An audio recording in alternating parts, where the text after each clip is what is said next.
Start recording. Yep. Yeah.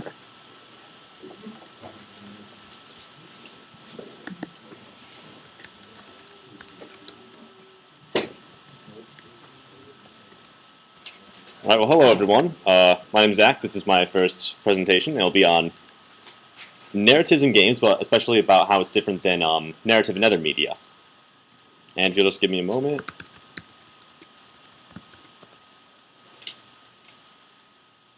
No, I don't want this.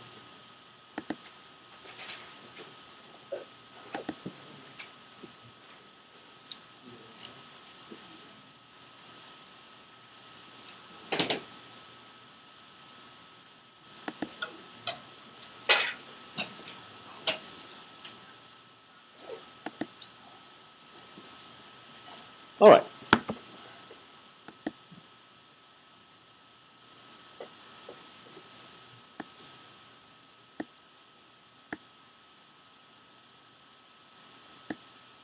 So, narrative in games and how it contrasts with other media. And the first thing we're going to talk about is specifically this other entertainment media. Now, most of the time I'll be referring to basically books and movies because they more or less follow the same narrative structure that video games usually do. But the important thing to know about them first is that they are almost purely driven by their narrative. If you're watching a movie or you're reading a book and you're not being entertained or engaged by the narrative in some way, you're probably just going to stop. And this isn't the case with games, because games aren't necessarily driven by their narrative, and in many cases they aren't even at all. Now, I know I have a Super Mario Bros. Slide up there, and someone's going to say it does have a narrative, and yeah, it does, but we'll get to that. Anyways, there are plenty of games that don't have a narrative in any way in the slightest, like Tetris or board games, or even a game like Minecraft, which while it has a setting, it doesn't have any sort of defined story or direction it's trying to push you in.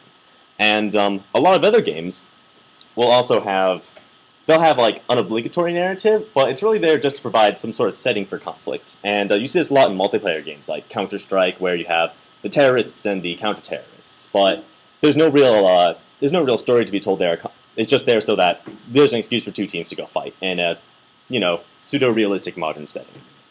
And you also see this in single-player games, like things like Doom, where the narrative doesn't go much beyond there's a portal and demons are coming out of it and you have to shoot them all. And speaking of Doom, John Carmack has some enlightening words to say on games narrative. In particular, story in a game is like a story in a porn movie. It's expected to be there, but it's not that important. And that's John Carmack's idea. And, it's respectable. He made plenty of games that don't really rely on narrative, like Doom and Quake. More recently, Rage did have a narrative, so maybe he went back on that, but the point is, you can definitely have a game without a narrative, unlike books or movie. And that's because narrative is only one part of the game design, like Jordan said a couple weeks ago in his game design presentation. There's a whole lot of other pieces of it, and that's what makes a successful game. Having a good narrative is not integral, like in a movie or a book. You can have a video game with an awful narrative. You can have plot holes left and right, but if the game's fun, the game is fun. Like, going back to Mario, I guess. The narrative isn't much more complex in Super Mario Bros. 1 than save the princess and she's in another castle. But it's still lauded as one of the, more classic and better games that we have, especially from that era. Because it's fun, and it's good. It's fun to test your precision and your timing, and if you can jump and do everything right. But the narrative isn't what compels you to play that game. Because games are compelling because they're games, and that's kind of tautological. But at the same time, it's true. We play games because they're fun, for the most part. But that said, a good narrative in a game can make it even more compelling than it otherwise would be. Anyone who's played an RPG has probably experienced a, at least semi-compelling narrative. On a scale of like how good narratives are in video games, we have some good ones, but we're still not at a level where we can say like, oh, that was like Tolstoy or Dostoevsky or something like that. But we can still find compelling and interesting stories that teach us things. So, how should we tell a narrative in a game? Now, we can try to emulate some sort of other media, and we can try to tell it like a movie, for instance. Metal Gear Solid 4. I guess I should say something first. Every game example I'm going to use here, I have actually played, except for this one. So this is going to be the only time I'm going to say, I've heard that, but I thought I should note that. So, I hear Metal Gear Solid 4 is a very good game, and that it also has a very good and engaging story. But I also hear that it's mostly cutscene driven, and there's these long hour-long cutscenes even, where the player's not doing much except just watching the action and the story unfold. And, they're great, but that can be a problem. And, we can also tell a story in a game like in a novel. Like Planescape Torment is a very old RPG, but a lot of old school RPG fans just might say that has one of the better stories in video games. But it's great. But at the same time, it's presented through these just huge walls of text which you have to read, and that's not necessarily ideal either. And the reasons for this is because, once going back to story again, and how narrative is just a single part of game design. A good story does not mean you have a good game. It just means you have a good story. And the player's not ultimately doing anything while exposition occurs. So, if someone has to stop right there and explain something to you for a while, the player's not doing anything. Unless there's a quick time event, but nobody likes those. And it can break the game's pacing. So you're doing something really, really cool, and you're in a jet plane or something, and you're fighting somebody, and this person you're fighting, you both follow the plane, so it's one parachute, and you have to go grab for it, and then there's a cutscene, and it shows you the fight. That breaks the pacing, and that's not going to be as fun as if, it just happened, and the player got to, grapple with the other person and try to get control of this parachute. And from a narrative perspective, it can break the narrative flow, because the same thing happens in the opposite direction for the cutscenes. Whereas, with a movie, you'd have just basically one extended 2.5-hour cutscene or whatever. When you have a game, that gets broken up. And so you can be telling a really good story, and then all of a sudden it stops, and you have to go shoot 10 guys, for instance. So emulating other media can work, but it's probably not the most ideal solution if we want to tell a really good narrative unique to a video game. And a game is most emphasized narrative when it's integrated into the game's mechanics in some way or another. So, one way to do this is integration through narrative choice, and this is a method that BioWare really likes. You could say they're the paragons of it, in fact. Yeah, everyone got it. Alright, that's good. In all of their games, actually, even dating back to Baldur's Gate 1, their first game, the player has always been able to influence the outcome of either side quests or even the main story through making decisions, usually based on some sort of moral spectrum with their character. Like right there, we see Commander Shepard making a decision about the Krogans. And that's just one example of many, because they've made lots of RPGs in this style. And let's see.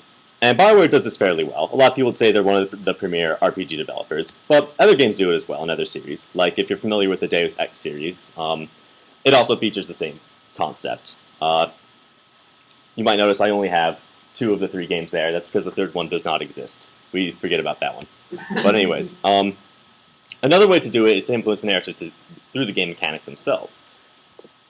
And we see this in games like The Elder Scrolls, where part of the narrative is about developing your character, but you don't develop your character just by leveling up and allocating numbers. You actually do things, and this defines your character over time.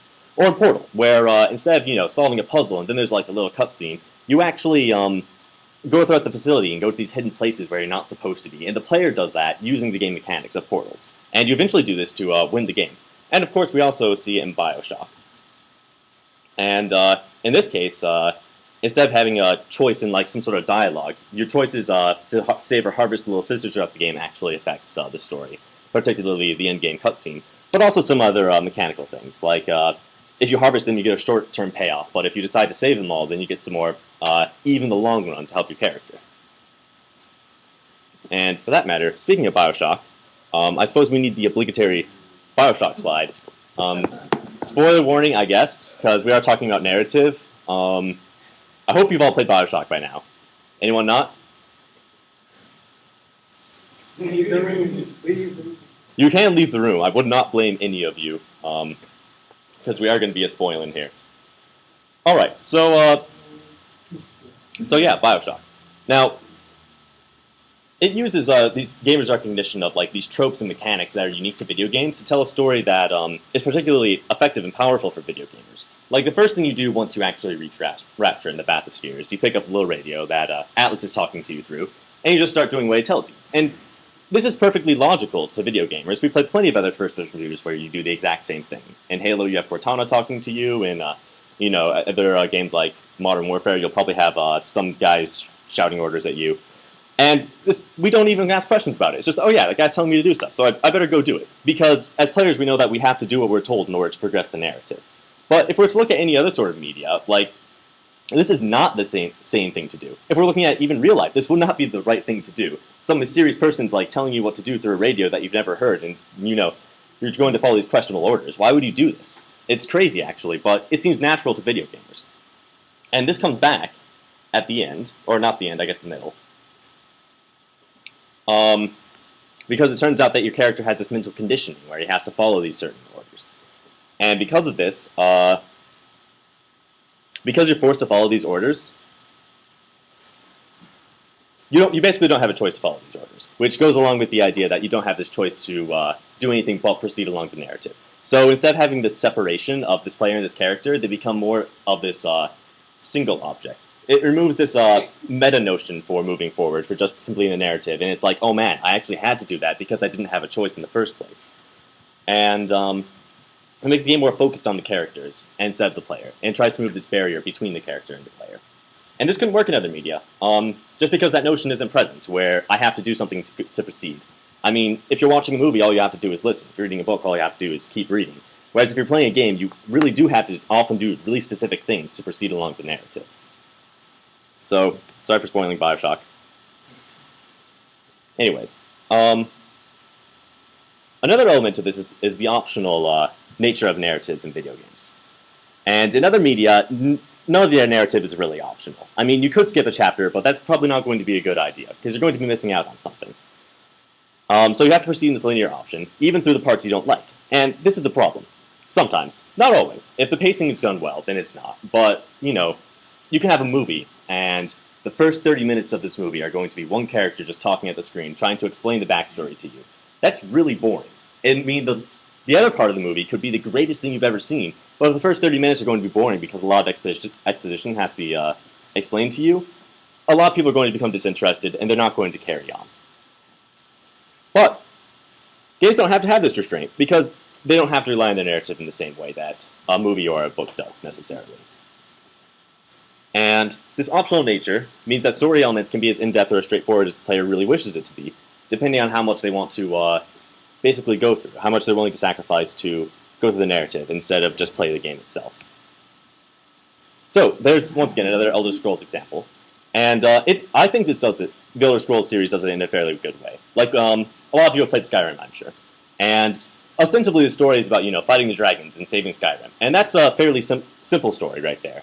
But if you really want to go in depth, the Elder Scrolls series has a lot of backstory and a lot of lore about like the creation of the universe that you're in and the nature of the metaphysical beings that inhabit it. But it's mostly presented in these books that are scattered all around the world. And you don't have to read them, ever.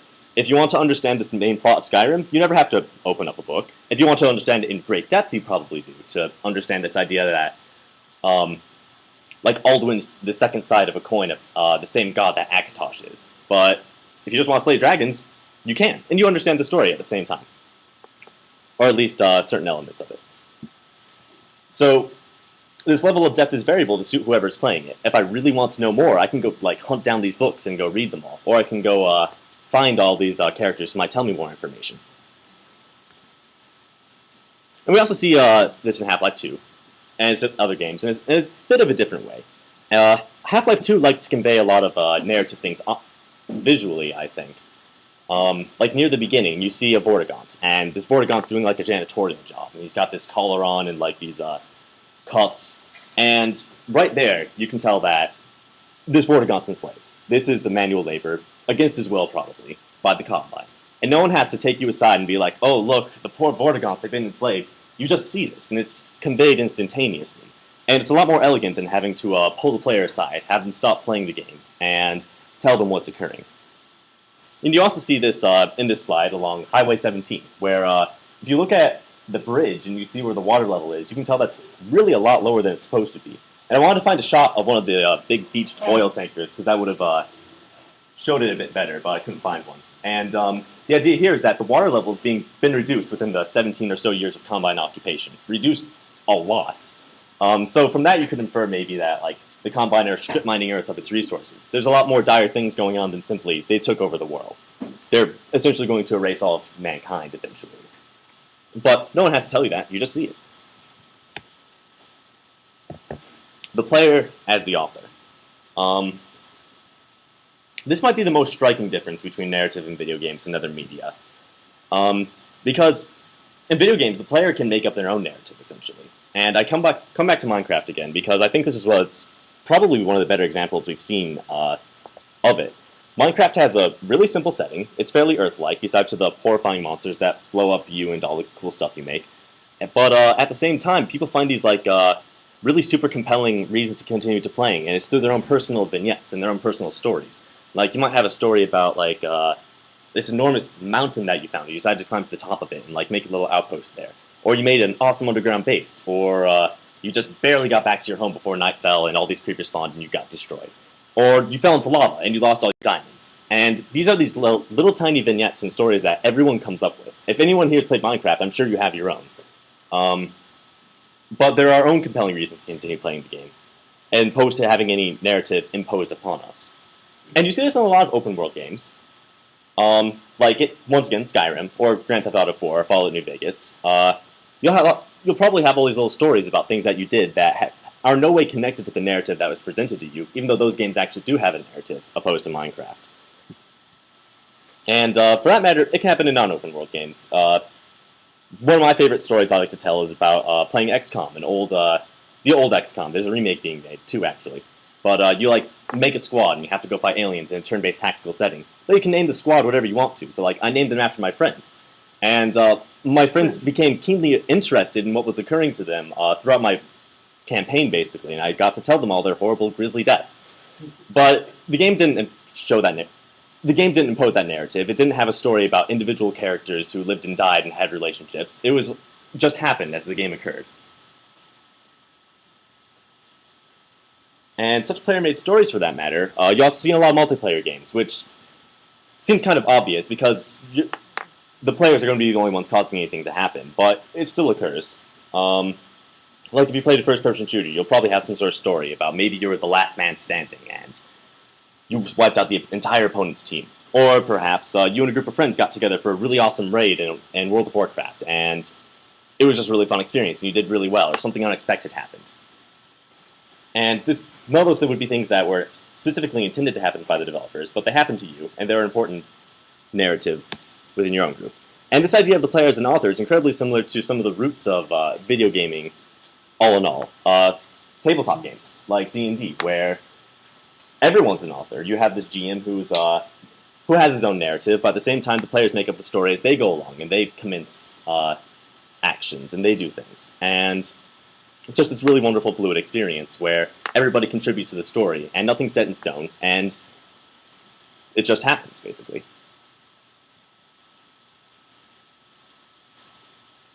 So, I don't have much more left. I thought I'd mention maybe Bastion, which did some really interesting things with the narrative. Who of you have played Bastion recently?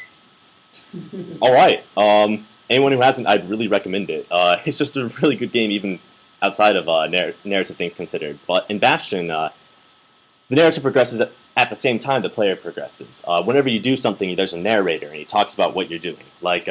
You'll be breaking a lot of objects, and this narrator will just be like, yeah, the kid, he goes into a rage of fury, breaks everything around him. And nothing is repeated. There's not a single line that's repeated. There's a lot of unique content from this narrator, and it's really fun to just go along and play the game and have this exposition being talked at you at the same time. And I didn't talk about MMOs a whole lot. I said it right there at the end of the multiplayer deal, but it's similar in a lot of respects to just more general multiplayer games, where since you have a lot of players in one place and they're the driving force for everything that's occurring, a lot of people are going to form their own stories that aren't related to the narrative within the game at all. Like you might have a story about your guild or your clan and how you had this epic battle with a rival guild or clan, and your guild leader died and you carried the banner to victory or some such thing. So, that was it. Kind of short, I guess, but yeah.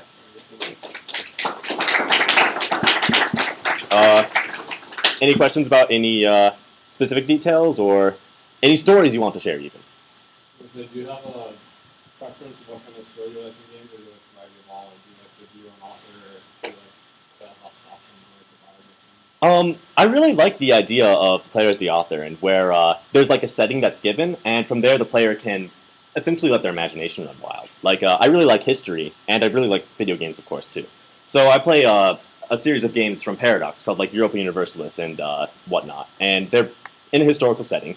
But as soon as you start the game, well, it starts off as absolutely historically accurate as possible. But as soon as you start the game, you get to see this wonderful alternate history unfold, and you can make up your own stories about how about how like the Crusades succeeded in taking back the entirety of the Middle East, or England won the 100 Years' War, and currently is in a dual monarchy with the Regent of France, or things like that. And no, that was intended. It happens as you play along, and the player gets to influence it. If you're playing as England, then maybe that's your goal. You want to enforce a dual monarchy, or maybe if you're say the Golden Horde, you want to make sure that the Mongols never stop. They go and take over all of Europe, or something fun like that. And I really like the idea of that. It's similar to, like I said before, it's similar in some respect to tabletop gaming, which I also like a lot. Anything else? How do you feel about moral choices? They do their job. Like, I guess going back to BioWare, if you play a lot of BioWare games, you might notice that in the end, you really didn't have a big choice. At the end, you get to the same ending, and it might be the good guys win or the bad guys win, but ultimately you repeated a lot of the same stuff.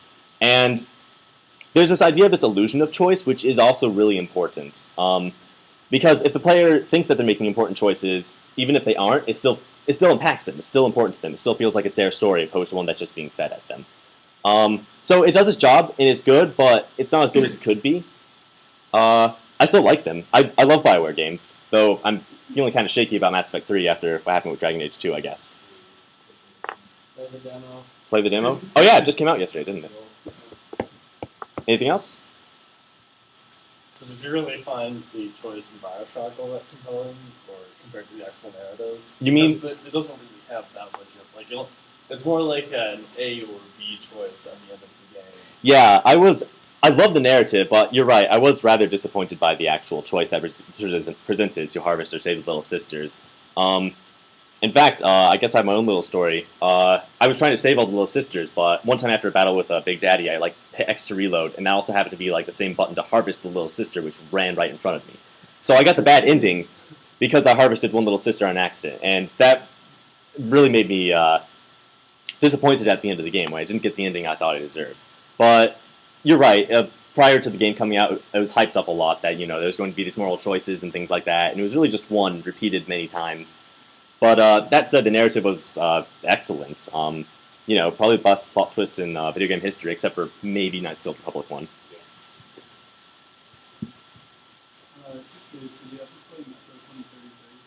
No, but I have played the Stalker series, and I hear they're really, really similar. In fact, I should have talked about Stalker, because it does this whole cool thing where, the setting is the narrative. That's where all the significance is. I guess I was going to ask you about that, because that does kind of have a little bit of a moral choice thing, because as you go along, there are really subtle things that sometimes you don't even really tell are an actual choice. They do it really subtly. So just you going to a certain place and then I don't know, say giving getting your money stolen by this one guy where you you think that you're doing him a favor or something by giving him some money, and then it turns out that he just runs off and takes it. But anyways, I just thought that had kind of a less obvious you're making a choice right here, and you can either do A or B kind of thing, where you just kind of go along and you do what you normally would have done, and then at the end you just figure out, oh hey, well what I did led me to this. Yeah, and I hear the same thing a lot about the Witcher series, which I haven't played, but I really ought to probably. Where you just make all these little choices, and at the end of the game they all culminate, and results in all these incredibly huge, diverse range of different things that can occur. But you're right. I really like the idea that you make these choices and you play along as you normally would. And I guess going back and raging on BioWare a little more. You're right. All the choices you make are fairly obvious. It's either steal this person's money and then murder them, or save their life or something like that. It's usually not. There's not many shades of gray, and they're usually these fairly absurd situations compared to what you normally find in real life. And choices like that, I think, have a lot of merit and should be seen more often. In response to that, sometimes the act of making a choice is the fact that you have a choice that makes it compelling. So the fact that BioWare gives you some clear-cut answers actually enables some people who are playing the game. Because if some things are too subtle for the player, they might feel like they don't have control, and then they're dissatisfied because they didn't even know that could have happened. I knew a few people who play through the game, and then they beat the whole game, then later they like walk into a discussion and they're like about like the good and bad ending. They're like, wait, there was a different ending, and then they're like, yeah, what ending did you get? And then they're like something totally different. And like, oh, well, you did the wrong thing. So you didn't get that ending. And then he's like, I didn't even know there was this going on. But like, I mean, it's kind of different because I mean that's if you don't like pay attention to the really subtle things, sometimes it can just kind of go right over your head. But And I would argue that's why BioWare does decisions the way they do.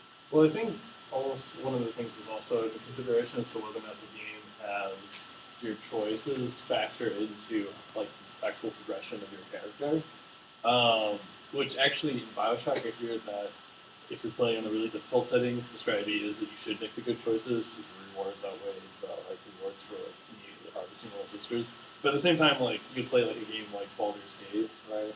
Or a lot of the Bioware games where there's certain like abilities that only evil people can do or good people can do, and it affects like the way characters interact with you. And if the game is structured in a way where the player has that knowledge, that it's going to affect the way their gameplay actually unfolds for their RPG character that they're building, then it helps that people can have a more clear-cut decision about what they actually want to do. yeah, this is that way. This Metro 2033 specifically, just kind of it was a lot more like telling the story of already who you are and the subtle things you do aren't really like I don't know like that important to like what you are at the end of the game. I guess like maybe the really big choice at the end, but that's even if you get that choice at all. But yeah, I guess it's not like it's a lot more like a linear, like telling you a story by you just progressing through it. I guess two things I have to say is first about the Bioware choices and whatnot. Like that actually is a really good point. In fact, I was just complaining about how I had my Bioshock decision and I was disappointed because I didn't get what I think I was going to. And at the same time, the stories that Bioware tells aren't like if you look at Star Wars, it's not supposed to be this subtle thing. It's about heroes and the battle between good and evil and things like that. And it is kind of like, blown out of proportion, inflated, but it's supposed to be, and it's good. And people feel good when they get to be this big hero, or if they get to be this cackling card carrying villain. And the other thing I was going to say about prior knowledge in like RPGs and stuff like that, I guess it's kind of related, and I decided to skip it in this thing, but I can bring it back, I suppose. Is the idea of role-playing within a game that has its own narrative. Because when you play a tabletop game, you try to role-play a character usually. But, some people extend that to RPGs and also try to role-play a character within that and take choices that aren't optimal to their character, just because they're trying to role-play a certain character who does certain things. I thought that was kind of related, maybe. You ever play Chrono Trigger? Like, I thought that was one of the neatest scenes in Chrono Trigger when I first figured it out. Where like in Chrono Trigger, you spend the first part you going through a fair and you're like helping this princess like whatever find some stuff. You go through time and like an hour or two later into the game, you're put on trial for kidnapping the princess that you saved, and they go and they interview a bunch of people who are at the fair and like ask them like, there's this guy who's like you can find a lunch on a table. You eat it and it's some old guy's lunch, or you can like help this little girl get her cat back, or you can like try and sell the princess medallion, and like it's like 2 or 3 hours later, and they put you on trial for all this, and then like eventually you get like the jury will either decide to execute you or like it ends up being the same way. There's like a couple of little different battles, but it was just neat that it came back to that after a couple hours, and I thought it was like you don't know what's happening at the time. Yeah, and it's always great to see feedback when you make a choice, and even if it doesn't like significantly alter the impact of the game, just to see that you made a choice and the game recognized it is often a really cool thing to happen. Yeah, That just made me think of like a really funny thing. This is the Deus Ex.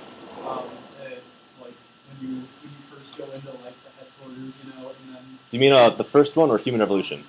That was the first one. All right, someone else who's played it. And I just thought it was really hilarious because like I had no idea that it would actually care if I did this, and I was just walking around and naturally you explore the whole place, and then you go into the women's bathroom, and then there's like some lady in there that's like, "What are you doing? Get out of here! I'm gonna report you!" And then you're just like, "Yeah, whatever," and you just keep running around doing your own thing. And then later when you get briefed, the guy at the end of the briefing is like, "You stay out of the women's bathroom. You're embarrassing us." Yeah, I actually think they brought back that gag in Human Revolution too. Yeah. Like, those are just really fun examples, too. Anything else? Any funny stories? I remember one time I was playing World of Warcraft, and about halfway through our raid, we found out our raid was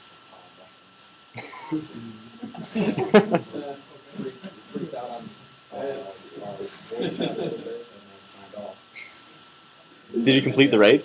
Yeah, I mean somebody else filled in. All Really right. nice to do Let's get the important. All of a sudden we hear his voice on that. It's like, guys, I don't feel too good. All right. Oh, thank you. I'll log off here.